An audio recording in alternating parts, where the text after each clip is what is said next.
Russia has been the focus of Democrats for more than 2 years now, falsely blaming the president of colluding with the Kremlin to get elected. But should the deterioration of U.S. relations with Russia be blamed on the Obama administration? Here to answer that question, Vice President for Foreign Policy at the Heritage Foundation, James Carafano. James, thanks for coming back to the show. Obviously, in 2016, the Russians did try and have an impact on our election. The Democrats thought it was with Donald Trump. It sounds like that's not the case. And you think that this all could be blamed on Obama. Explain.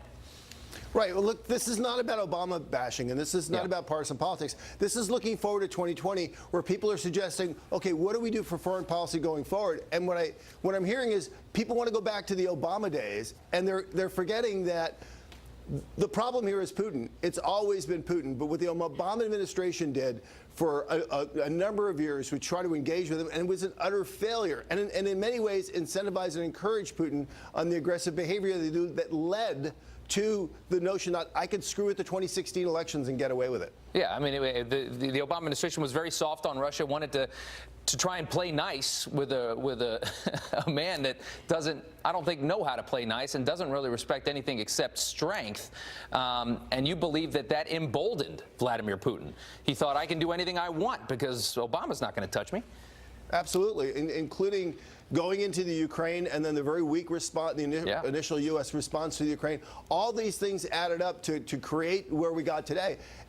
And what people forget is when President Trump came into office, his policies have been rock solid against Russia across the board, from supporting Ukraine and Georgia to pushing NATO to revitalize and rearm itself, to continuing the sanctions, to pushing back against Nord Stream 2 and other energy projects that the Russians are using to undermine European security.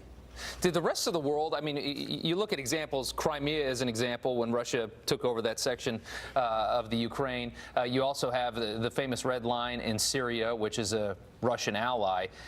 Did examples like that embolden a lot of the bad actors in the world to think that, hey, you know what, the U.S. ain't what it used to be. Maybe we can try some stuff now?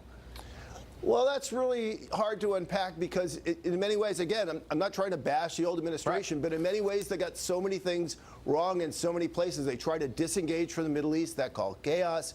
They were very weak on China. That emboldened China. So there's kind of a lot of blame to go around. And look, let's be honest. Foreign policy was not Obama's strong point. I get that. The results spoke for itself. What I'm saying is, okay, you don't like Trump, I get that. But saying in 2020 what we need to do is go back to the foreign policies that created all these messes, that's a terrible idea. Okay. It's an interesting op-ed. If you get a chance, Thanks. check it out. James, thank you so much. We appreciate it. Jillian, over to you. All right.